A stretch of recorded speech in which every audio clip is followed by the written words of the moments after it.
Hey, welcome back to the channel. The gift of past life memory is what we're looking at today.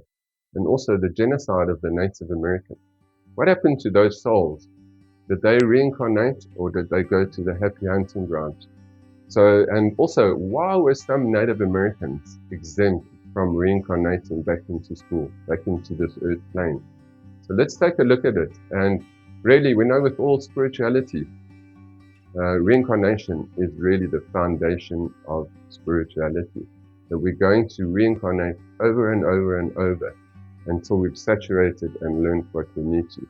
Until our searching takes us back Godward and not into the earth plane.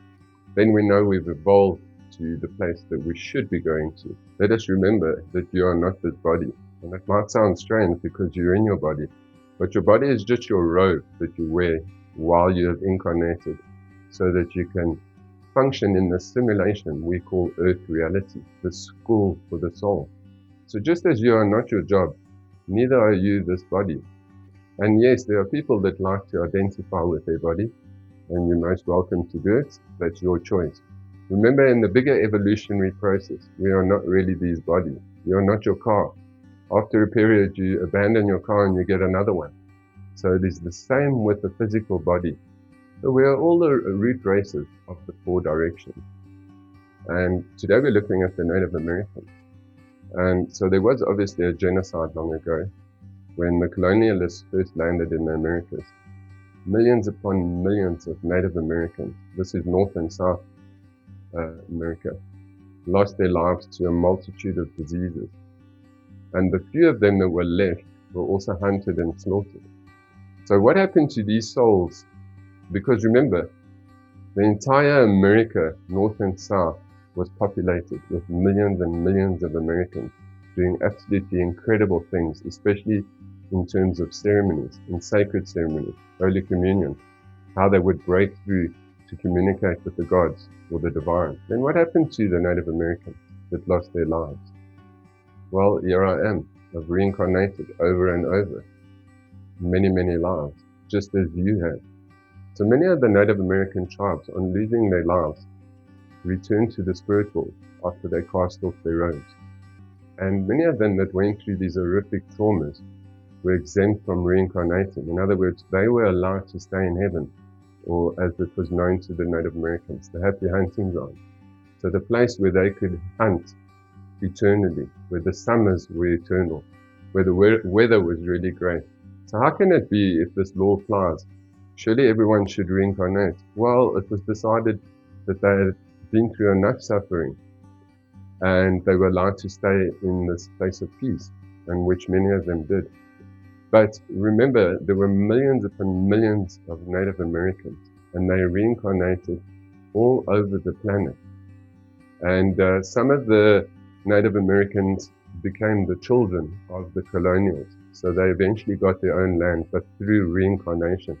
I know it sounds a little bit strange, but when you understand that you're not your body and that you're going to reincarnate over and over and over, it starts to make sense. So many have reincarnated in the four directions in the different tribes, and many are now reincarnating back into the Native American tribe to bring a revival of Native American culture.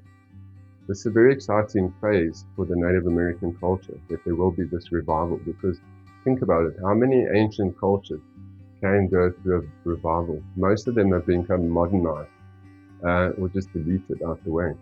So this is a very exciting time for the Native Americans, and the leaders will be born into those tribes and communities so that each of them can play their roles in the future as healer, as medicine man, and all the different roles that will come about in the future.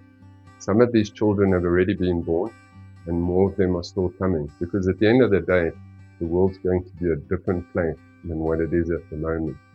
So these souls are incarnating to ready themselves for the big coming changes that will take over our planet.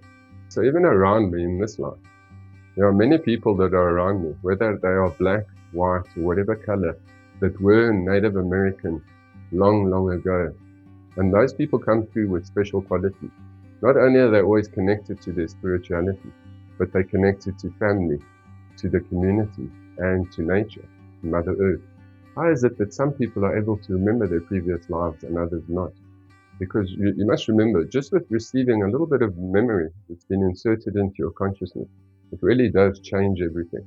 The whole perception of life, everything starts to make sense because you see the fullness of time that lies ahead of us, and not only this life, that we are here for eternity or through the universe. As you have your memories of this life, through meditation, through things like ayahuasca or sacred ceremonies, one can have memories inserted back into one's consciousness. In other words, you're able to go back to a past life, either through visions or an actual experience where you embed yourself and get those memories back, even if it's only in part, because those memories from your past are now going to be installed into the memories of this life, allowing you to see the bigger picture of your soul's evolutionary process. Getting past life memories can also confuse things. And there's a reason why we aren't saturated with past life memories, because we've really got to live this life, this one that's been given to us, so that we can be in the moment, because each moment, as time moves on, is dying. And when we get to the end of this simulation and go back to the higher world, we need to make sure that we've lived life and have no regrets, because those regrets become karma and those duties become added into your next life.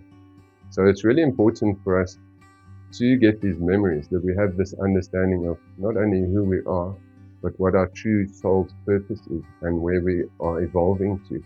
For me, having these memories, or some of these memories of past lives, living as a Jew, as a Frenchman, as a Chinaman, living in the Roman Empire, and living as a Maya, and also as a Native American. So I have this constant urge and craving to be in America, and it was decided before I incarnate that they would send me to South Africa and live a different kind of life than what would have unfolded had I been born in America. So it can get a bit confusing when we do receive these memories, but the memories are not there to confuse you, they're there to open your consciousness so that you transcend and understand that you are not this body, that you are not white, that you are not black, and that your soul is immortal. So when you have these past life memories, these gifts inserted into your consciousness, there is always a part of your soul that longs for the past. And really mine longs for the Native American life just as much as the Mayan life. Those were the real lives that allowed us to grow spiritually and allowed us to be free.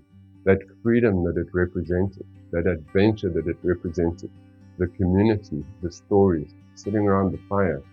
And the whole idea about remembering and awakening is to set your soul free and to transcend the limitations that we put on ourselves by the illusion of thinking that we are these bodies. I hope this sheds a little bit of light on the subject of reincarnation, that it's a really big subject. If you like videos about ancient wisdom, spiritual truth, hit that like and subscribe button. And I've made another 2 videos here, one on extraterrestrials and spirit guides and how they communicate and insert wisdom into our consciousness. Here they are.